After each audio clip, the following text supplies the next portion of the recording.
Bienvenue à Question d'argent. Depuis quelques mois au Québec, on entend parler de cette nouvelle façon d'alimenter nos véhicules en énergie, l'autopropane. Le produit constituerait un carburant alternatif à l'essence et au diesel. Et selon Alliance Autopropane, il est plus écologique et plus efficace également. D'ailleurs, Alliance Autopropane vient d'ouvrir une station libre-service à Châteauguay. On reçoit le cofondateur de l'Alliance, Marquis Grégoire, pour nous en parler. Bonjour, M. Grégoire. Bonjour. Donc, on va commencer tout d'abord avec cette station-là. Donc, c'est un ajout. Vous commencez à vous bâtir un réseau un peu plus substantiel.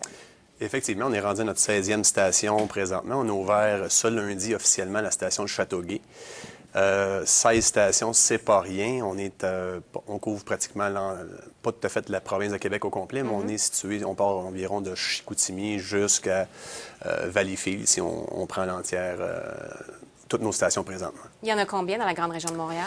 Il y a environ 8 stations dans la région de Montréal, quelques-unes dans la région de Québec, dans l'Est, donc pour un total de 16. C'est sûr que si on regarde d'ici Noël, on parle de 3 autres ouvertures. On parle de Québec, dans le coin de Beauport. On regarde également Repentigny, Saint-Jean-sur-Richelieu, donc pour un total de 19 d'ici la fin de l'année. Bon, évidemment, le développement de cette méthode alternative dépend du réseau. Il faut pouvoir se ravitailler. Vos objectifs, donc, c'est d'en rajouter 3 encore d'ici la fin de l'année. Est-ce que c'est un peu ce que vous espériez ou vous espériez être rendu un peu plus loin? C'est sûr qu'on espère toujours être rendu plus loin qu'on l'est en ce moment. Le gros défi de notre organisation, c'est non seulement de mettre des stations en place, mais de mettre beaucoup de véhicules sur la route. Donc, c'est un peu l'œuf et la poule. Donc, on veut investir sur des stations, mais on a besoin de centres de conversion pour faire les conversions de ces véhicules-là. Sinon, il n'y a pas de rentabilité à le faire. Alors, le volet de l'Alliance a 2 volets, soit le volet de la conversion et celui du réseau. Bon, justement, on va parler de ce que ça prend pour être en mesure d'utiliser ce produit-là dans sa voiture. Vous parlez de conversion. Comment ça fonctionne? Donc, il faut modifier notre moteur? En fait, ce qui est important de mentionner, c'est que l'essence demeure toujours sur le véhicule. On n'enlève pas l'essence, on vient rajouter un système au propane sur le véhicule. Alors, le véhicule devient hybride à ce moment-là. Alors, on démarre toujours le véhicule à l'essence et lorsque le véhicule, le système devient un petit peu plus chaud, ça transfère au propane automatiquement, en autant qu'il y ait du propane dans le réservoir. Donc, le client peut, même s'il manque de propane, continuer à fonctionner à l'essence. Mais il faut faire un ajout à notre moteur. On va rajouter un système au niveau des rails d'injecteurs au propane et on va rajouter un réservoir de propane, soit en dessous du véhicule ou dans le véhicule, selon le véhicule à convertir. Donc, il faut prévoir l'espace pour ce réservoir. Il faut prévoir l'espace. Ouais. Alors, lorsqu'on y va avec un véhicule de type camionnette, on peut mettre le réservoir dans la boîte ou tout simplement en dessous du véhicule à la place du pneu de secours. Ça coûte combien convertir son véhicule? Ça, c'est la grande question. Oui. Je suis content que vous me la posiez parce que c'est une question qui nous est demandée souvent tous les jours. On parle entre 5 500 et 6 000 dépendamment du type de véhicule et dépendamment du type de réservoir qu'on va installer sur le véhicule. OK. C'est quand même une dépense importante. Ça prend combien de temps?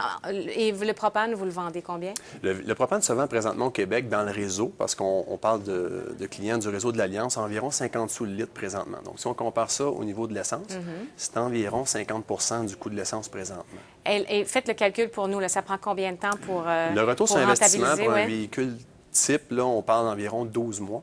Donc, pour une flotte de véhicules, on trouve souvent des flottes de véhicules d'environ 5, 6, 10 véhicules. On peut parler d'entre 40 et 60, 75 000 d'économie annuellement.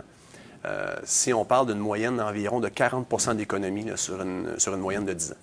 Donc, c'est la clientèle, dans le fond, que vous tentez d'aller chercher au tout départ. Pour un particulier, c'est peut-être moins intéressant. Faut rouler beaucoup en bon québécois là, Il pour faut rentrer rouler, dans son mais argent. ce qui est important de regarder, c'est la facture totale d'essence. On a beaucoup de clientèle qui ne roule pas beaucoup, mais leur véhicule est en fonction toute la journée. On parle sur la construction, on parle de véhicules taxis également.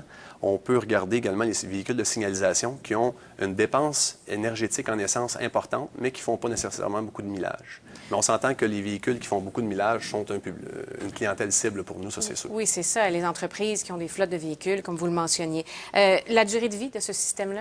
On parle d'une durée de vie d'à peu près 15-20 ans.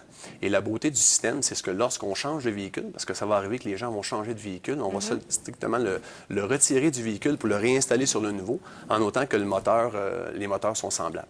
Parfait. Ça prend un moteur en bonne condition, je crois. Ça prend également un moteur en très bonne condition. On ne va pas aller convertir un véhicule de 200, 250 000, 300 000 km. On va attendre que le client change de véhicule et par la suite faire l'investissement sur le bon véhicule. Est-ce que c'est risqué? Parce qu'on entend parler de propane, d'imaginer ça dans une voiture. On peut s'imaginer qu'il y a des risques. Il n'y a pas vraiment de risque. Il y a tellement de systèmes de sécurité à cette heure qui sont intégrés au niveau du système de conversion. Un réservoir de propane, c'est 20 fois plus épais, 20 fois plus résistant qu'un réservoir à essence. Mais s'il y a un accident, un impact? Il y a tellement eu de tests d'impact. C'est approuvé par Transport Canada. On installe selon un code régi du CSA. Alors, au niveau sécurité, on a passé tous les tests. Parfait. Donc, on va suivre le développement de votre réseau. Vous êtes rendu à 16, 19 probablement d'ici la fin de l'année. Donc, c'est un bon succès. Merci beaucoup. Merci d'être venu nous en parler aujourd'hui. Donc, Marc Grégoire, qui est le cofondateur de l'Alliance Autopropane. On poursuit après la pause avec d'autres nouvelles.